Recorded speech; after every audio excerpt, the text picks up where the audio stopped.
Welcome to the Explainer. Today, we're talking about a huge shift that's happening right under our noses in factories and industries all around us. We're moving past just plain guesswork and stepping into a future where our most important machines are actually smart enough to tell us exactly what they need and when.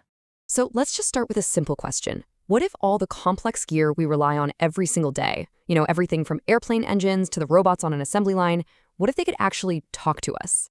And even better, what if they could give you a heads up before something goes wrong?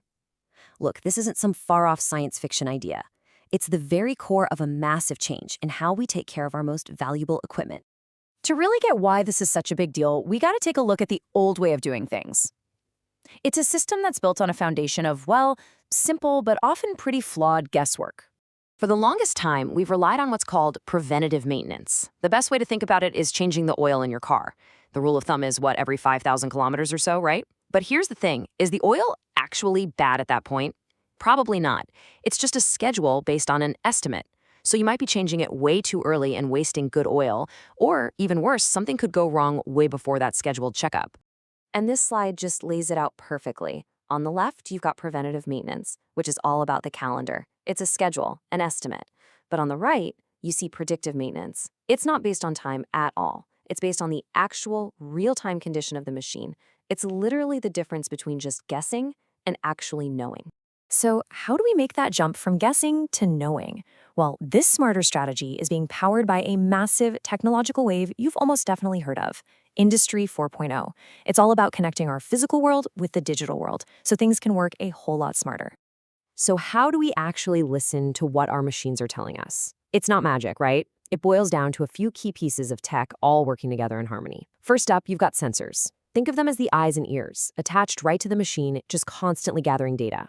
That data then gets sent out through the Internet of Things, the IoT, which is basically the network that lets all the equipment talk. And finally, you have artificial intelligence, which acts as the brain of the whole operation, sifting through all that data to find the patterns that actually matter. All right, let's get into the nitty-gritty. How exactly do all these technologies come together to see a breakdown coming before it ever happens? It's really a beautifully simple three-step process. First, those sensors are collecting a constant river of data. We're talking about super subtle changes in vibration that no human could ever feel, or tiny little increases in temperature. Then, for step two, an AI, which has been trained on thousands of hours of what normal looks and feels like, analyzes all this data as it comes in. It's basically on the hunt for anything unusual, searching for those tiny little signs that maybe a bearing is starting to wear out. And finally, step three. The second the AI spots one of those problem patterns, bam! It sends a very specific alert to the maintenance team, long before that part could ever actually fail. And this quote, man, it just perfectly captures the whole shift in thinking. We're no longer relying on a generic schedule or just an operator's gut feeling. Instead, the maintenance is driven by the actual state of the gear. We're making calls based on cold, hard data coming straight from the source. It's all about evidence, not assumptions. So what's the big payoff here? Why does all of this matter so much?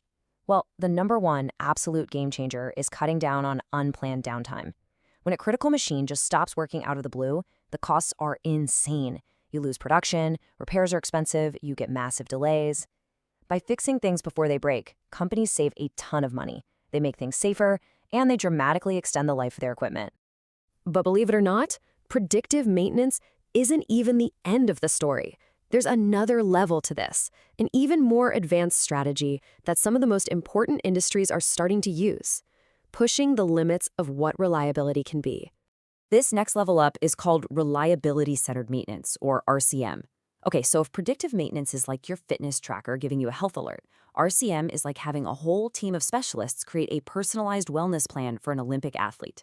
It goes way beyond just predicting a failure. It involves a super deep, systematic analysis of a machine to understand every single way it could possibly fail, what would happen if it did, and what the most cost-effective way to stop it is. What you end up with is a totally unique, highly specific maintenance plan for each and every critical piece of equipment. It's all about ensuring peak performance. When you pull back, this is all connected to a much bigger idea.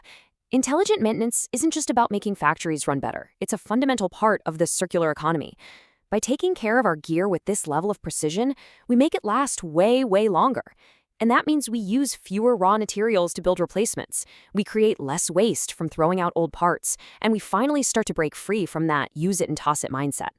We're building systems that are designed to keep complex, valuable products in use for as long as humanly possible. So I guess I'll just leave you with this to chew on. We've just seen how data and sensors and AI can completely transform something as basic as machine maintenance.